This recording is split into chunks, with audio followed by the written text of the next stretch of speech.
지금까지 살아온 인생을 돌아보면 그 안에 아픔과 기쁨이 늘 함께 있었던 것을 발견하게 됩니다. 항상 아프기만 한 것도 아니었고, 그렇다고 항상 기쁜 일만 있었던 것도 아닙니다. 그런 면에서 우리의 인생은 그 자체가 고통이면서 동시에 축복입니다. 분명한 역설이지만 사실이 그렇습니다. 이렇게 우리의 인생 안에 언제나 슬픔과 기쁨이, 고통과 행복이 교차되고 있는 것처럼 우리의 신앙 안에도 고통과 축복이 함께 자리하고 있습니다. 우리의 인생이 양면을 지니듯이 우리의 신앙도 양면성을 띠고 있다는 것입니다. 신앙은 우리에게 힘과 위로와 기쁨과 평화와 희망을 줍니다. 하지만 동시에 신앙은 우리에게 욕심과 집착을 포기하고 희생의 길을 걸을 것을 요구하기도 합니다. 그래서 신앙은 기쁨이지만 동시에 신앙은 결단의 고통이기도 한 것입니다. 무엇을 얻고자 한다면 먼저 버림의 고통을 감내해야 한다는 말씀입니다. 오늘은 이런 입장에서 본문에 접근해 보려고 합니다. 오늘 본문은 산상설교의 시작입니다. 그래서 주님은 팔복, 즉 8가지의 복을 선포하십니다. 중요한 부분입니다. 그리스도인에게 있어서 무엇이 복이냐? 우리 축복을 원하는데 주님이 선포하신 축복이 무엇이냐를 우리에게 아주 잘 가르쳐 줍니다. 어떤 학자들은 주님이 언급하신 복이 잘 보면 8가지가 아니고 9가지다라고 해서 팔복이라고 하지 않고 그냥 축복 선언 이렇게 말하는 학자들도 있습니다. 본문에서 주님은 우리에게 천국을 소유할 수 있는 방법을 가르쳐 주십니다. 천국 3절과 10절 두 구절에서 말씀하시는데 거기서 주님은 천국에 대한 약속을 선포하십니다. 이것이 중요한 까닭은 천국, 바꿔 말하면 하나님의 나라는 주님이 선포하신 그 말씀의 본질이요 핵심이 되기 때문입니다. 성경을 보면 천국에 관한 말씀들이 어렵지 않게 발견됩니다.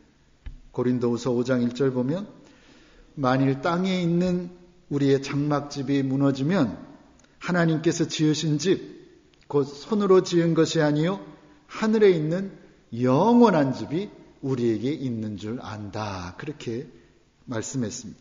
요한복음 14장 2절 3절에서는 내 아버지 집에 거할 것이 많도다. 그렇지 않으면 너희에게 일렀으리라. 내가 너희를 위하여 처소를 예비하러 가노니 가서 너희를 위하여 처소를 예비하면 내가 다시 와서 너희를 내게로 영접하여 나 있는 곳에 너희도 있게 하겠다.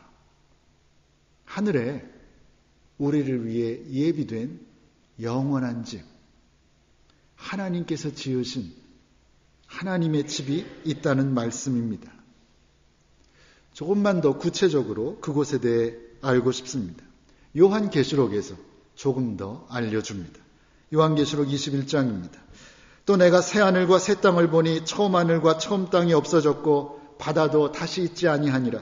또 내가 보매 거룩한 성 새 예루살렘이 하나님께로부터 하늘에서 내려오니 그 예비한 것이 신부가 남편을 위하여 단장한 것 같더라. 또 내가 들으니 보좌에서 큰 음성이 나서 가라되 보라 하나님의 장막이 사람들과 함께 있음에 하나님이 저희와 함께 거하시리니 저희는 하나님의 백성이 되고 하나님은 친히 저희와 함께 계셔서 모든 눈물을 그 눈에서 씻기심에 다시 사망이 없고 애통하는 것이나 곡하는 것이나 아픈 것이 다시 있지 아니하리니 처음 것들이 다 지나갔음이러라. 이렇게 선포합니다.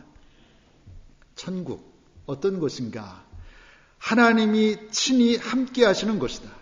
그래서 다시는 죽는 것, 사망이 없고 애통하는 것이나 곡하는 것이나 아픈 것이 다시 있지 않은 천국이 우리에게 있다는 것입니다. 그런 까닭에 천국은 우리 믿는 자들의 소망입니다. 인생의 순례자인 우리들의 본향입니다. 우리들의 마지막 종착지인 것입니다. 사도 바울은 고린도전서에서 이렇게 고백했습니다. 만일 그리스도 안에서 우리의 바라는 것들이 다만 이생뿐이라면 우리는 모든 사람들 가운데서 가장 불쌍한 자일 것입니다. 고린도전서 15장 19절입니다. 만일 그리스도 안에서 우리가 바라는 것이 정말 이생뿐이라면 이 세상에서 70평생, 80평생, 많이 살아 90살고 죽는 게 끝이라면 우리는 모든 사람들 가운데서 가장 불쌍한 자일 것입니다. 그렇게 고백했습니다. 맞습니다. 우리의 삶이 이생뿐이라면 우리는 모든 사람들 가운데 가장 불쌍한 자들일 것입니다. 하지만 우리들에게는 천국에 대한 소망이 있습니다. 지금 여기서부터 천국의 기쁨을 누리고 죽어서는 그 천국에 들어가기를 소망하며 하루하루를 살아가고 있다는 말씀입니다. 우리 마음에는 천국이 있습니다.